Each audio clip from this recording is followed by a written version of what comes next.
In Daniel Lippman, who joins me in the studio here. He's the White House correspondent for Politico. I love how dedicated you are because you're already like plugged into your phone, already monitoring what's going on tonight. So we know the White House came out. They gave us some of the key themes of the president's speech. What do we know about this address tonight? Last year, when we were sitting in this exact same spot, he really aimed to try to preach a message of unity to a divided Congress. What are we expecting tonight? So what we're expecting is him to talk about the accomplishments he's had as president, talk about the strong economy, the jobs that are being created, record low African-American unemployment, and to not talk about impeachment, which has been occupying all of our time in the last few months. Republicans do not want him to talk about a sensitive thing like that because it's only divisive, and so all those voters who are watching, they don't want to hear about that. So the question obviously is, will the president anyway? We know that he does what he wants to at the end of that. Looking back, Bill Clinton, when he was, because we know Trump is now the second president to give this address in the middle of an impeachment trial, Bill Clinton shied away from that. But let's talk about the guest list for a second. What's interesting about State of the Union is basically the guest list of the President of the United States. It often gives us glimpses into what sort of themes that we're going to hear in the speech. But what's also noteworthy is who other members of Congress bring. What do we know?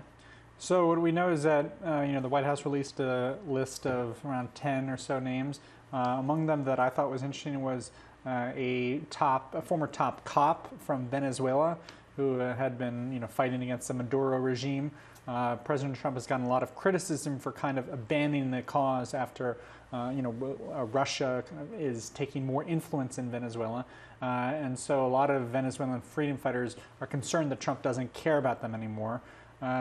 He has often invited people who are victims of immigrant crime, and so I think there's one of those people there.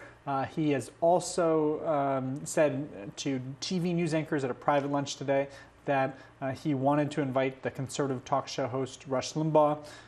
Unclear if Rush is going to show up, but he plans to give Rush Limbaugh the Presidential Medal of Freedom in the next week. That's the nation's highest civilian honor. Rush just got a diagnosis of cancer in the last couple days, and so Trump and Russia are very close.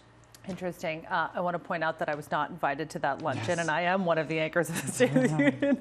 That's okay. Maybe next year. There's always next year. So just looking in terms of the political climate, you can't help but look at the fact that we're less than 24 hours out from a big vote happening in the Senate on whether the President of the United States will be removed or acquitted in this entire process. We know it's pretty much a foregone conclusion at this point in the Republican-controlled Senate. But how does that factor into the atmosphere this evening surrounding this annual address, which is meant to really unify the country?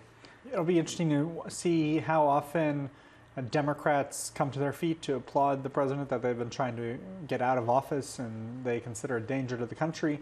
And I think it will also be noteworthy about the chemistry and the body language between President Trump and Speaker of the House Nancy Pelosi, who will be right behind him, only a couple of feet away. And if she's warm and if he's welcoming, it's going to be in a House of Representatives, and so this is Pelosi's domain, and so Trump is the special visitor. But he often rises to the occasion in these types of events. But we should always remind ourselves that 364 of the other days he is off the cuff and he's attacking his opponents and he's giving the type of rhetoric that many Americans find troubling. And even though he hit pretty high 49% in his approval rating, at least high for him, there are still many Americans who consider his rhetoric and his tweets to be undeserving of a president. Well, you bring up a really good point. It's so interesting when we look at the State of the Union. What is not being said is often the headline as what is being said. Daniel Lippman, really great to have you back. Thank you very much. Thanks for being with us.